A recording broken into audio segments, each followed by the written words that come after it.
Welcome back, baseball fans. 1972-75 off-season look. We're continuing to look at the data and the sheets to help out our draft for the 1972-75 season, which gets underway in spring of 2024. We've looked at, in the last 4 weeks, if you've been following along, to the carry-on players who come back a year ago to see if they can get improved into another card. Tonight now we're going to start looking at the keepers, which is the most critical part of the draft. Each team has 8 roster openings. 4 of those are keepers, guys from a year ago or a guy they acquired in a deal that they have protection for in the draft to make sure they get them and nobody else does. And then they also have the 4 open slots for free agents, rookies, and so forth. We looked over here, I'll open this up big here for a moment, at the carry-on guys. And what we did was we went through each group of a dozen and highlighted what we thought would be an intriguing card to improve upon to make a player significantly better versus perhaps selecting another card in that year. Of course, the drawback to that is that you have you don't get to your 20-man roster in the 8 rounds of the draft. You got to find those guys in undrafted free agency afterwards, sign a guy off the street. We've done that, but now we have a process here where we have keepers. Each team now knows 4 guys they want to keep. Can still be traded, can still not be kept. You could actually go into a draft and say, you know what? Say I'm Atlanta. I might go, you know what? I know I got the rights to Mike McQueen, who was one of my guys, but I found somebody better, so I don't need him anymore. So they might trade him, as an example. What you're looking at here, of course, this column is the team abbreviation, the 4 players. Over here, we started with, what I did was I put in all the years, 72 to 75. And then I vacated by deleting the year if the player either was out of baseball or played poorly, and in my opinion wasn't worth being selected in that year. So you'll notice, I'll page down for a moment, and if you look in the first year of 72, you will see that the vacating that year is less frequent than, say, 75. Look at all the vacated spots in the 75 year. And why is that? Well, that's because these guys have just come off a season, and you know, you're going to know a lot more about the player in the following year than 4 years into the future. So it makes sense that you're going to see more vacated players as they get older, 4 years in the future, to be replaced probably by rookies, for instance. So with this, the other thing that I did was, for the analysis tonight, what we're going to do is, we're going to go through, do this in 4 groups, which will be 8 teams tonight, alphabetically by team name. And what we're going to do is look at potential years for drafting these players.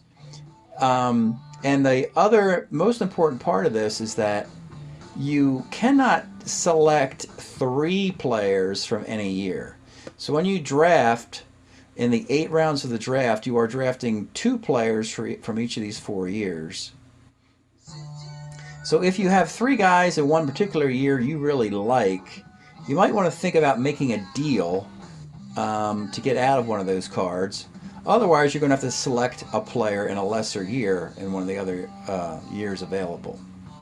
So that's what we're going to do tonight. We're going to take a look and see if there's a hot year for any of these players.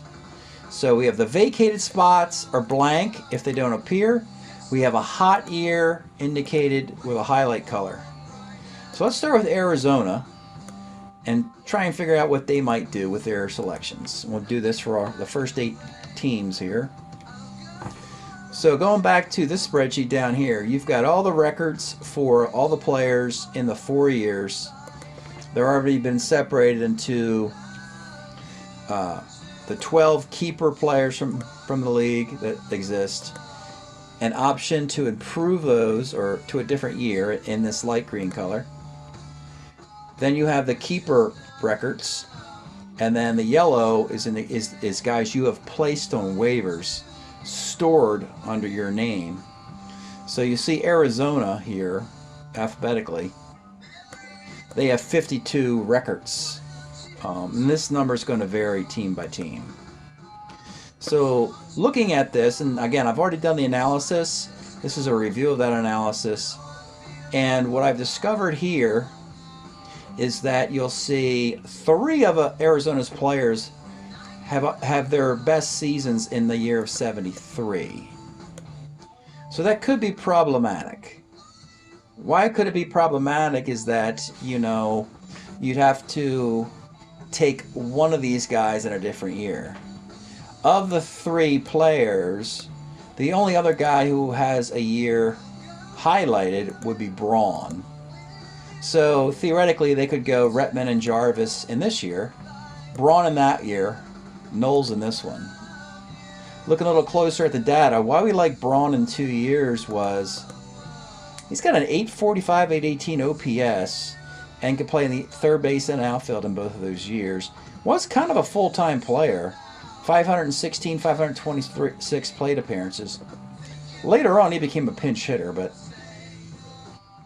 Retman's best year is 73, and Darryl Knowles in 72 has an ERA of 1.37. That's why that sticks out for Darryl Knowles. Probably the only selection from 72 would be that Knowles with that ERA. And again, you also, in this year out here, you got to remember you might get some rookies. Cards we haven't seen before, players we haven't seen before who don't make a debut until 1975. Off the top of my head, I always want to say Fred Lynn, because he was the MVP Rookie of the Year in 75, as an example. But with Boston in that case. So Arizona has to figure out this jam in 73. How do we distribute the talent in 73 so we're happy with our guys? That's Arizona. Let's move on now. We're going to move down to Atlanta. The big name, of course, is Hank Aaron. And the big year for Hank is, yes, indeed, 73. Let's compare 72 to 73 for a moment. So he goes from a 904 OPS in 72 back up to 1,045 in 73. 1,045 OPS for 39-year-old Hank Aaron and 40 home runs and a 301 batting average, 402 on base, 643 slugging. That is no-brainer territory there for the Hall of Famer. So you know that's a lock. That is a lock right there. You see Marty Perez has a really bad 72, but the other years doesn't really matter that much. McQueen's only available year, you'll see this. If you vacate 3 years, process elimination suggests that, you know, you would take him in the odd year. So that's why that's not highlighted. So it looks like Atlanta, they have a couple good years for Walt Williams. They could lock him in with Hank in 73 or create some versatility by adding him in 75, potentially if you have a bad rookie class. So that's Atlanta's versatility. Next up, we'll go to Baltimore. Baltimore begins with Mark Belanger. We vacated his 72 just because he's not a 1 shortstop, and that's all we really care about.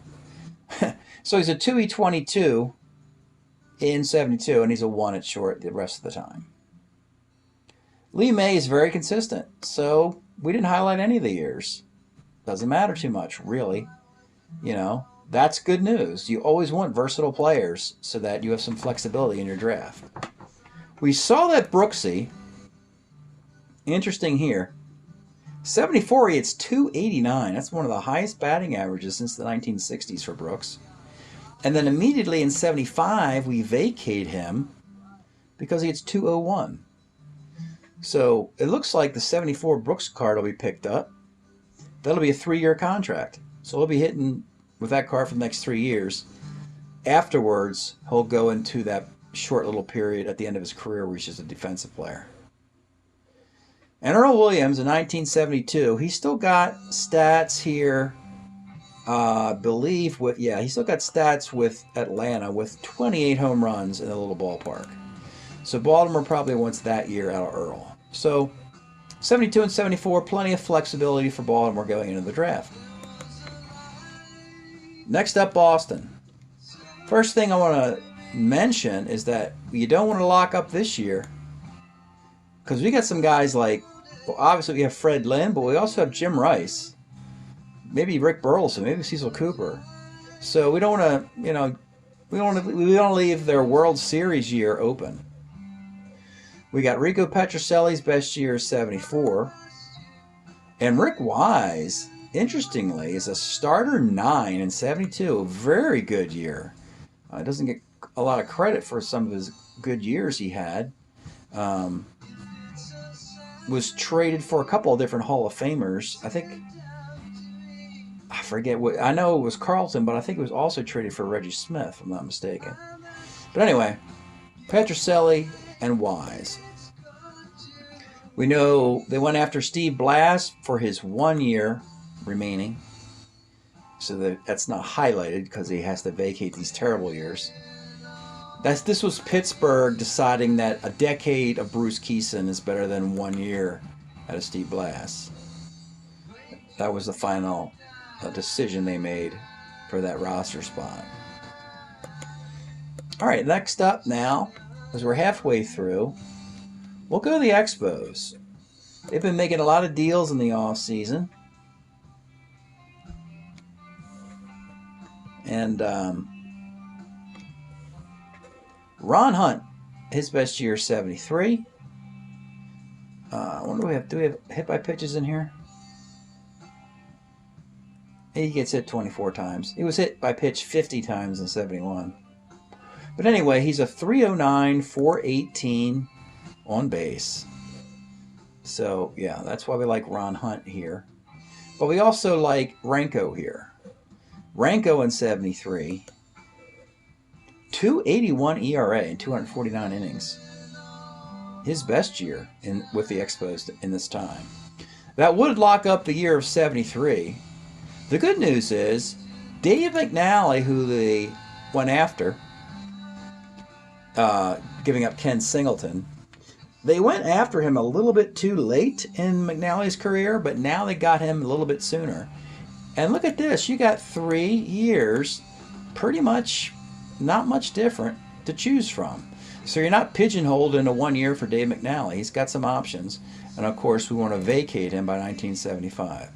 So aside from, if you're locking in these two guys in 73, you're fine the rest of the way, plus rookies. Plus 75, you have Gary Carter. I don't know if Larry Parrish is there in 75. Maybe you have to wait till 76 for Larry Parrish.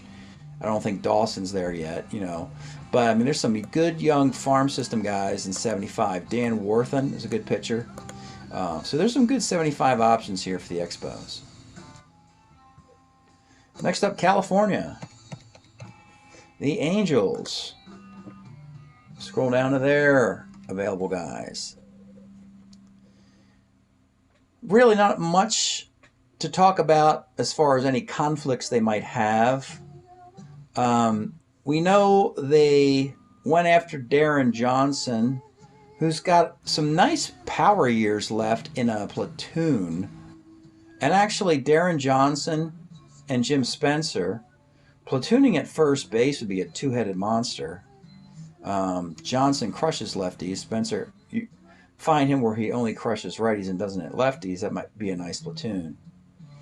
Of all of this, we saw the 73 Darren Johnson had some nice numbers. In 73, he hits 19 homers, 81 RBIs, but a huge chunk of that is against left-handed pitching. I only have his composite where he's got a 737 slugging and a 737 OPS and a 407 slugging. But saw the card and he really crushes lefties that year. So, again, you have Paul Shaw in one really good year. That's fine. Just because a guy has only one good year availability, in the case of Paul Shaw, that's a heck of a year. Let's take a look at Shaw's 73.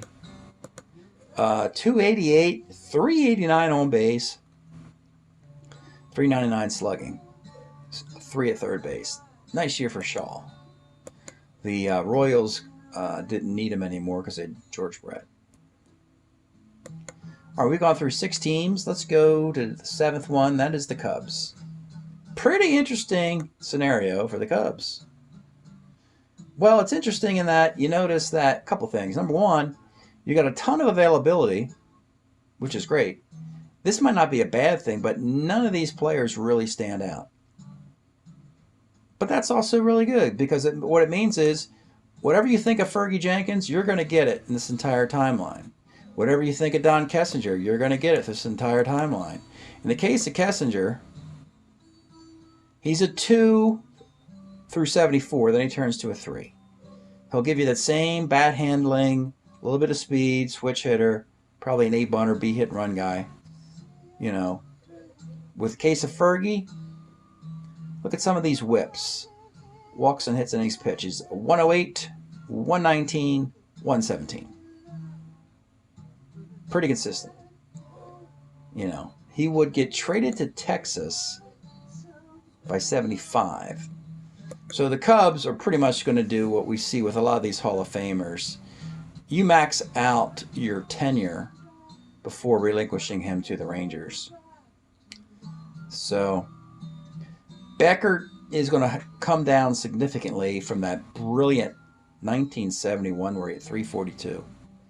Still has a couple good years in the picking it at second base. By the latter 2 years, he loses his defense in 74 and 5. Becker's a 40-41 in 1974. So you got 2 more good years of good defense. Kessinger, everything. And Lloyd Allen is the 1 year of great relief pitching. Theoretically, let's just say you could go 72 Allen and Becker, just as a for instance. And then you could juggle Kessinger and Fergie any of these 3 years, for instance. Probably want to offer Fergie a long-term contract anyway. This one, 3-year deal. Possibly the same for Kessinger. I don't know who the heir apparent is at shortstop is in Chicago, whether Ivan DeJesus is there yet. You're going to have Andre Thornton will be a very nice rookie in 75 to play first base for the Cubs. He'll be coming along, as I recall. And again, when I say I recall, we'll look at these rookies in a future analysis, but we're going to stick to the plan for keepers for now. And the last team to do tonight, we're going to go across town and wrap it up with the White Sox. And the White Sox, they've got some nice options here.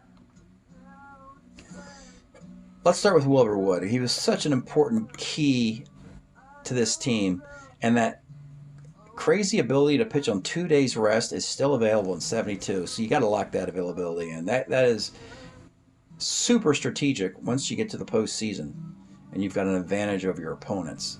That basically elevates Wood to the top lefty in the American League if you can throw him on 2 days rest versus the Cuellars and the Vida Blues and the Mickey Loliches that can only pitch on 3 days rest.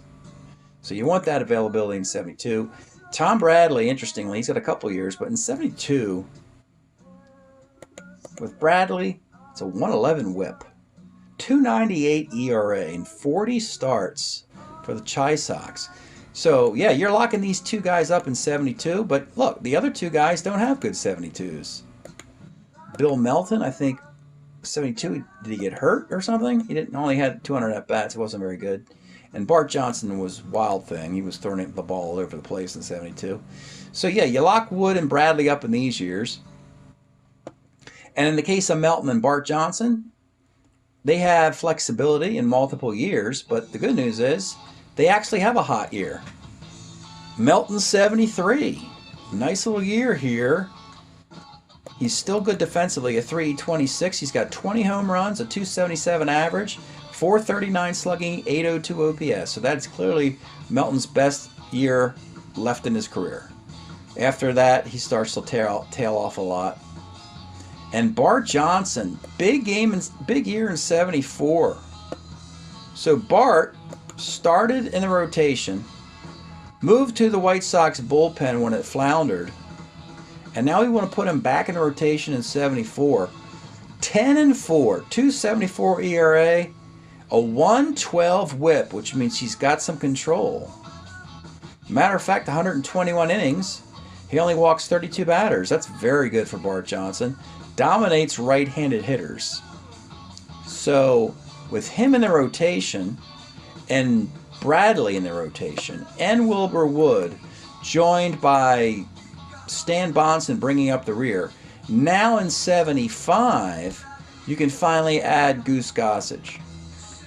He's not technically a rookie. We know Gossage is with the White Sox as far back as I think 72, 73. He's called a rookie for my carryover league because he hasn't been in the league yet. So he would be getting into the league with a brilliant 1975. So that is a look here. And we'll pick it up with the Reds. I haven't done an analysis of that yet. We'll pick that up next week. We'll go through these keepers for the next 4 weeks to get a better idea of how the draft is going to go. What we've seen tonight is that really Arizona has some puzzle pieces to figure out. They got to figure out how to get all 3 of these guys in 1 year. One way of doing that is to abandon a 73 card. Let's see who they have in their carryover collection. Dick Bainey, Hal Breeden, Reggie Cleveland, Dave May. So if you wanted to vacate one of those years, you see they don't have any plans to do that. Move Bainey, Breeden, Cleveland or May into one of the other years. At that point, you could then have that extra 73 card available. So that's the only way you could incorporate these particular 1973 cards. So that's the fun of this. That's the kind of the fun part in the off season. And if you do more analysis like this, chances are you're going to be happy with your draft results. Right now, it's looking like a fun draft. Everybody, all these teams I've just looked at look in pretty good shape. That's it tonight. Thanks for checking this out, folks. We'll see you next time.